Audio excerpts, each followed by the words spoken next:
Big Brother 27, Ashley Hollis speaks out after stunning win and dramatic finale.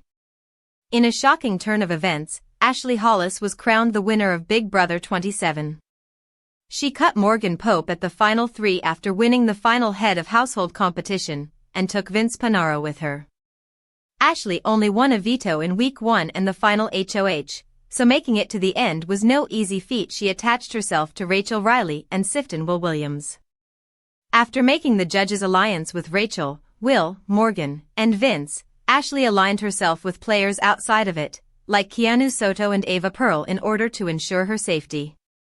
She knew taking Morgan to the final 2, despite being her friend and ally all season, would give her second place.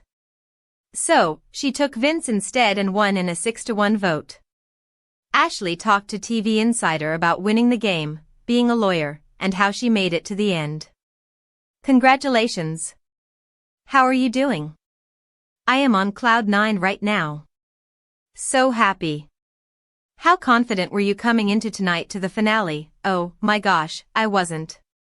I thought, oh, I have to compete against Beast Morgan, who was my best friend in the house, but let's be real, she was the strongest competitor. She was a comp beast. She comped out towards the end of the game. And so I thought, no way am I beating her in this competition. But I knew I was going to give it my all. I was going to focus, and I was going to let God do what God does. And if it's meant for me, it's meant for me, and if it's not, it wasn't. And luckily, it was. Were there any votes that surprised you? You won 6-1, with just Morgan voting against you. Yes, Lauren, Doming. Lauren's vote shocked me just because her and Vince were very, very close the entire game, and Keanu Soto, I was like 50-50 on. I thought maybe I could get his vote, because he's been trying to get Morgan out for a while, and I finally did it, and I made that move, and I made it happen. So I thought he'd respect that, but he and Vince had a very close relationship with the entire game as well, so I wasn't sure.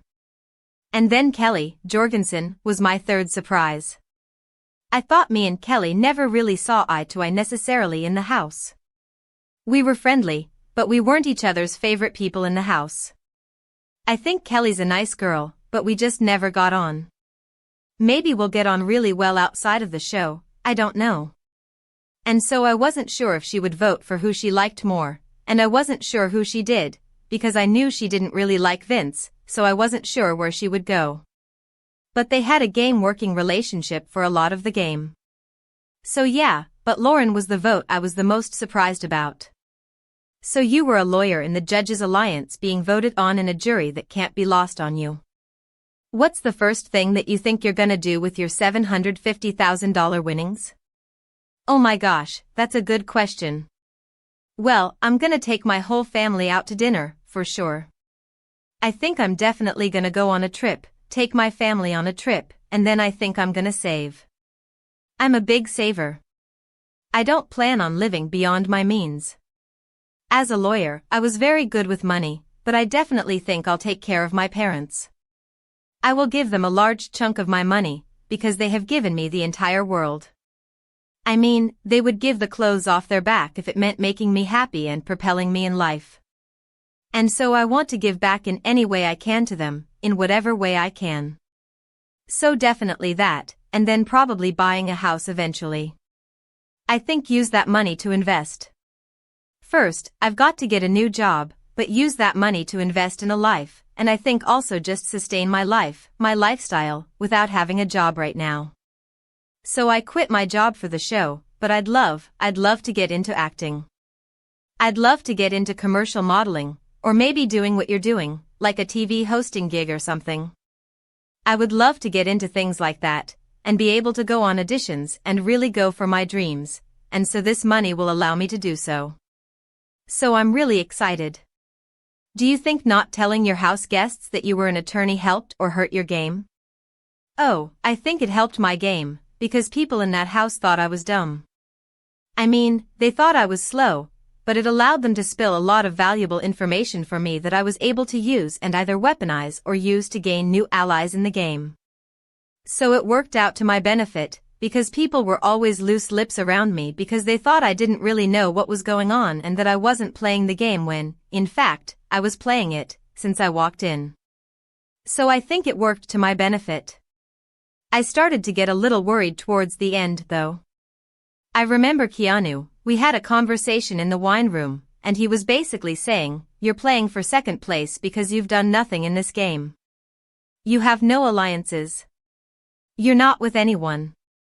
Ever since Rachel left, I was thinking, that's not true, but if I hear things too soon that could also blow up my game.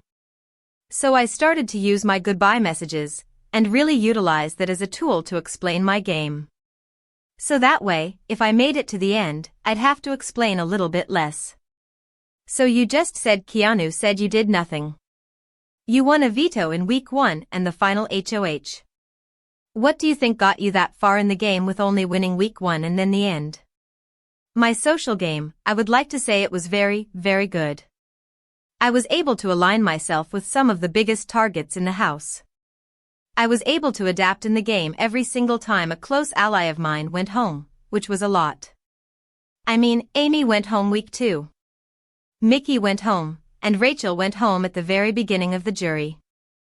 I was able to really attach myself to people, to strong duos, to shield myself, and to also have outside allies, like even though I was in the judges, I still had Ava, Pearl. I had Keanu on the side. I had Lauren eventually wanting to work with me in a 3-person alliance with Ava. So I was really able to continuously reposition myself in the game. And I think that's what got me farther. Did you ever consider taking Morgan into the final 2 to be loyal to your alliance? Or were you always going to take Vince? I was always going to take Vince. On an emotional level, I wanted to take Morgan because I knew how much this game meant to her, but also I knew what I came in here and my mission was, which was to win the game. And I knew my chances were not good next to certified competition beast, Morgan, who also had an impeccable social game as well.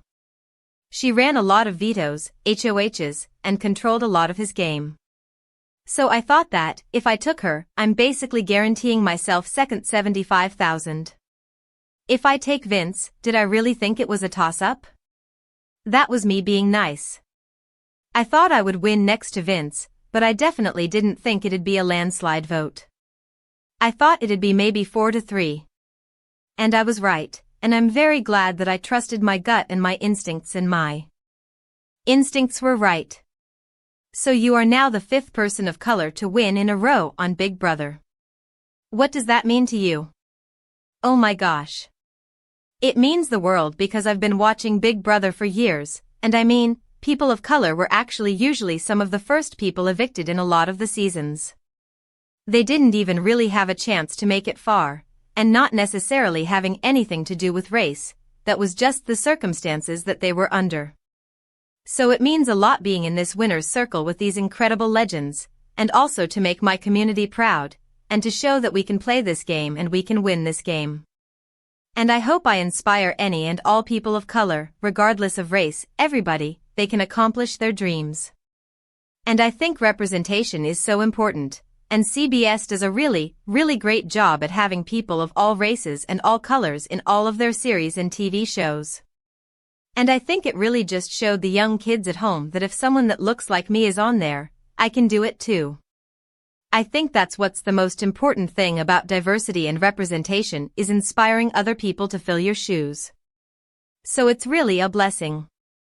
I feel extremely honored, and I'm extremely grateful that CBS put me on here. And I won the game. I can't believe it. Big Brother's Morgan Pope on why she voted for Vince Panaro and how she tried to help him with jury, exclusive. C. Morgan explained that Vince and Keanu Soto had similar resumes in the game, and Keanu appeared to be a frontrunner. One thing Morgan wished Vince had owned up to was the fact that he never needed to win a power of veto because he had aligned himself with strong competitors like herself and Lauren Domingue. I wish he would have really nailed on this, but he did not have to win a veto, she said. He didn't have to, because he always told me, Morgan, I'm so jealous. You want all these vetoes. I'm like, Vince, you didn't have to win a veto, though you had allies that were in power. You were in power, you didn't need to win a veto. And I really wish he would have hit on those kinds of things, because that would have been something that could have been thought about. Morgan and Vince formed a strong connection in the game and became two of the most powerful figures in the Big Brother house. They dominated the season with Vince taking home the most head of household competition wins with a total of 4, while Morgan won the most vetoes with 5. Morgan lost the final to winner Ashley Hollis and became the final jury member. Even on the other side, Morgan confessed she tried to aid Vince in his plea to the jury. There were so many angles that I tried to help him with. Because, I don't know if anyone saw, but we were helping each other. It was so fun to play with him, because it's like, when you have a best friend in the house, you want them to do just as good as they want you to do, she explained. I was hoping, with the question that I asked him, which was the chance I gave him, what do you feel that you did that earned you the final 2? And that's where I was really hoping he was going to go. Morgan shared that she wanted Vince to highlight his social game at that moment, which might have helped in the end with the other members of the jury. I was trying to get him to really dive into his game, but that's the thing, that's why I was the strongest ally, because I would do that for him in the game. So it's I can't do that for him, she told us. Now, in the final 2 speeches, I tried to give him an alley-oop, and he didn't take the ball. So it's okay. In addition to winning competitions, Morgan was also seen as one of the strongest strategic players this season. As house guests were evicted, they credited their demise to Morgan. Morgan admitted she didn't give herself as much credit as others did. Feel like I did play a great game, and it's crazy being outside of the house now, because when I was in there, Vince used to always tell me, oh, you're downplaying your game. And I'm no, it's not that. It's just I'm not a cocky person, she said. Yes, I've won these vetoes and yes, but anyone can still win this game. I'm trying to still stay focused. Morgan shared she felt immense pride when past winners Derek Levasseur, Taylor Hale, and Chelsea Bayham gave her props for the game she was able to play this past season. To step outside of the stage, and when we're all mingling, and I have Big Brother greats like Derek, Taylor, and Chelsea coming up and just commending me, and be oh my god, you're one of the best players to ever not win this game. I'm sitting here my jaw dropped and trying to pick it off the floor, she confessed. I'm sorry, would you just say to me? That's insane. 3rd place was not what I wanted, but I'm so proud of what I did, definitely.